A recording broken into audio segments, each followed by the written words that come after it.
हरे पारस पास पड़ा जिनके तो सोने चांदी का क्या करना।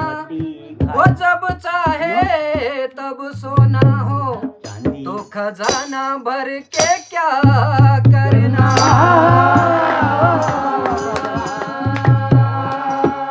बोलो गाँव दा घाटा है पुतला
Oh,